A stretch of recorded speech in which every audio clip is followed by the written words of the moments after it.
awak kapal yang mereka semua anak buahnya Kanjeng Sunan Giri, karena emang mereka sadar bahwasanya yang mereka masukkan ke kapal itu adalah batu kerikil, ya pasir, ya daun pisang. Kok bisa berubah jadi emas mutiara permata, jadi padi gitu. Assalamualaikum warahmatullahi wabarakatuh. Alhamdulillah rabbil alamin, wassalatu wassalamu ala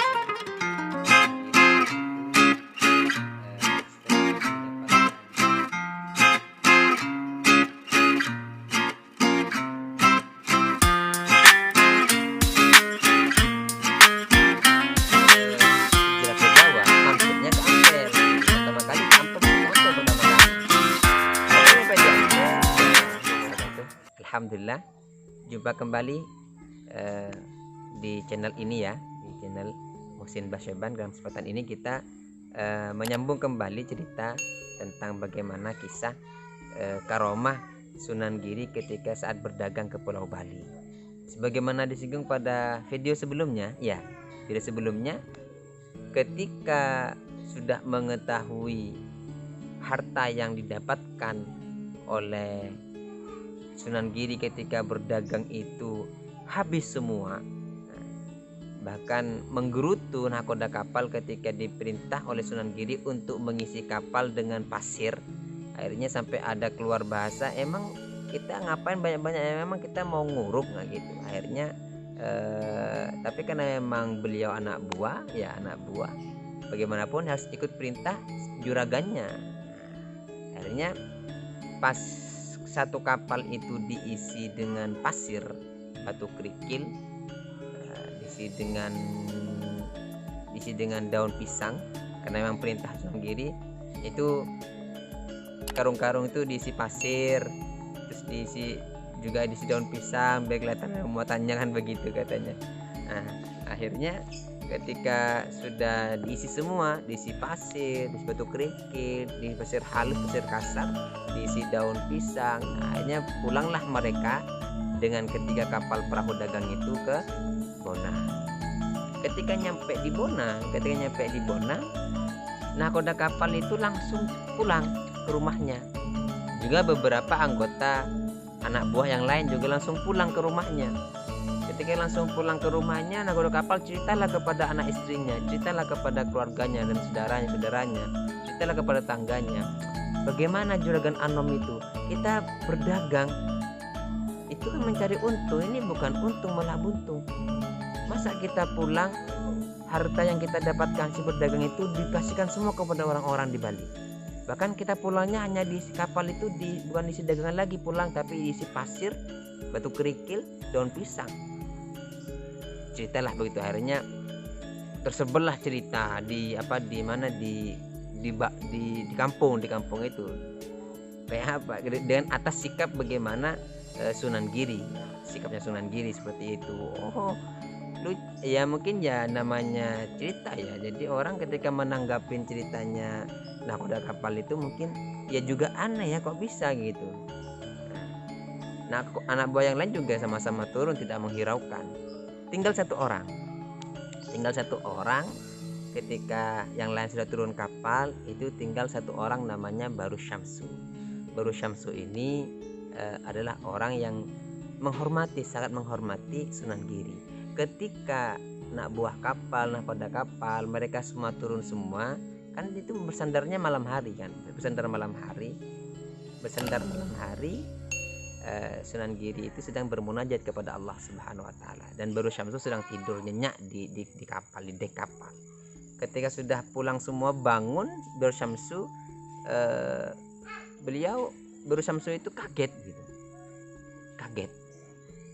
Isi kapal itu yang tadinya adalah pasir kasar, yang tadinya adalah pasir halus, yang tadinya itu adalah diisi dengan daun pisang, di pandangannya dia itu semuanya berubah.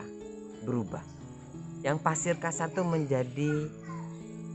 menjadi beras halus, yang pasir menjadi beras halus, jadi semua jadi beras, jadi kebutuhan jadi batu mutiara, merah delima, batu permata begitu, emas berlian, dan daun-daun pisang itu menjadi selain baju-baju atau kain-kain sutra yang sangat halus, yang sangat bagus dan indah, yang mahal harganya. Jadi kaget loh. Mungkin gini ya, perasaan kita ketika di Bali yang kita masukkan ini kan bukan bahan dagangan begini, tapi kok ketika nyampe ke sini kok berubah jadi emas, permata, mutiara, jadi beras, jadi kain dan sebagainya. Akhirnya kaget katanya ketika Sunan Giri melihat, memperhatikan Baru Syamsu itu dalam keadaan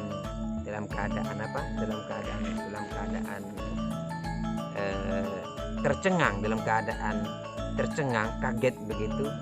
Sunan Giri mengatakan ini adalah anugerah Allah Subhanahu wa Ta'ala yang diberikan kepada hambanya. Artinya Baru Syamsu katakan kepada teman-teman kamu, suruh kembali lagi ke kapal, turunkan barang-barang. Akhirnya turun ya, Baru Syamsu cepet-cepet datang ke nakoda kapal sama kapal lain.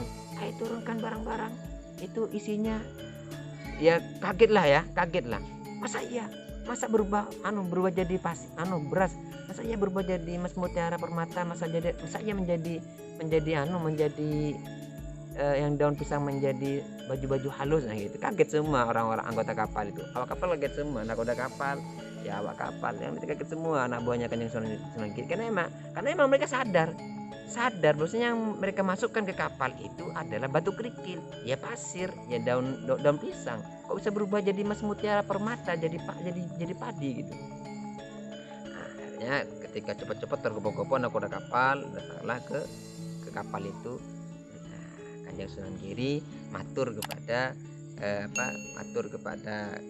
teman-teman yang lain itu. Teman-teman disampaikanlah kepada anak buahnya itu.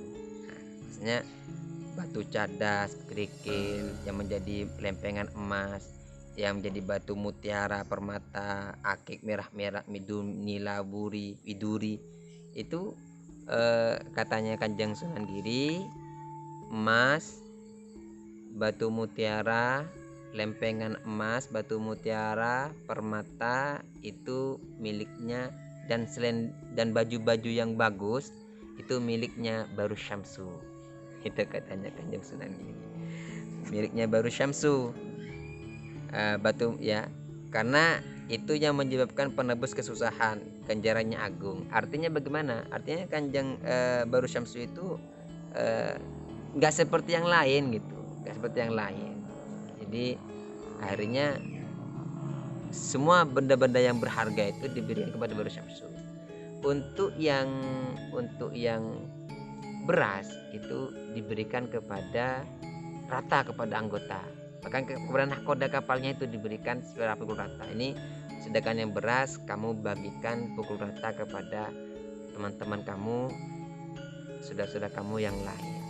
Kata beliau, jadikan ular itu maksudnya awet, diawet-awetin. Beliau di sini pamit ketika mereka sudah menerima semua bagian yang diberikan oleh Kanjeng Sunan Giri. Ya, nakoda kapal tidak menerima, ya. Bosman hanya menerima beras ya, dengan keputusan Sunan Giri. Karena kan yang mendapat lempengan emas, menyampaikan permata, batu mutiara itu Baru Syamsu, yang lain cuma dapat beras. Tapi mereka semua menerima karena memang mereka sadar. Hanya ketika atas sikap Kanjeng Sunan Giri ketika merintah itu, yang sangat legowo menerima perintah Kanjeng Sunan Giri itu ya Baru Syamsu gitu. Yang lain kan ketika turun kapal pun langsung pergi gitu aja, nggak menghiraukan isinya kapal. Hanya kata beliau, awet-awet apa yang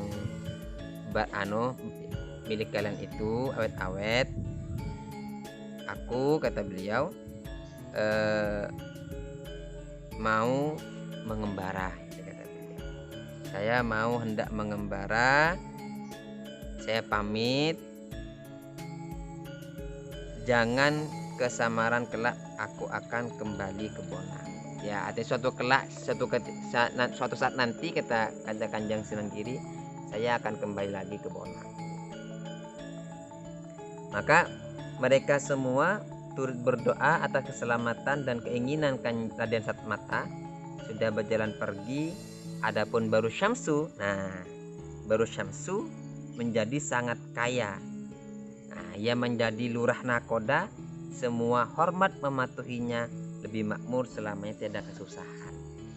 Karena harta benda yang di kapal itu yang bentuk emas mutiara, yang berbentuk batu permata, yang berbentuk kain-kain yang halus itu diberikan kepada Baru Syamsu.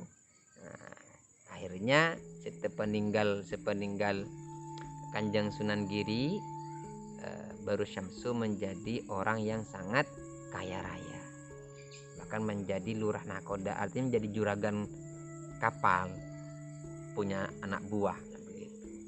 Nah, itulah teman-teman sekalian, bagaimana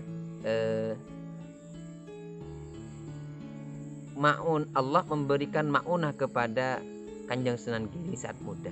Artinya sejak kecil karomah Kanjeng Sunan Giri sudah tampak. Saat muda, saat remaja, Kanjeng Sunan Giri karomahnya sudah nampak. Inilah salah satu karomah waliullah Kanjeng Sunan Giri. Teman-teman sekalian, insya Allah kesempatan berikutnya kita akan membahas bagaimana kisah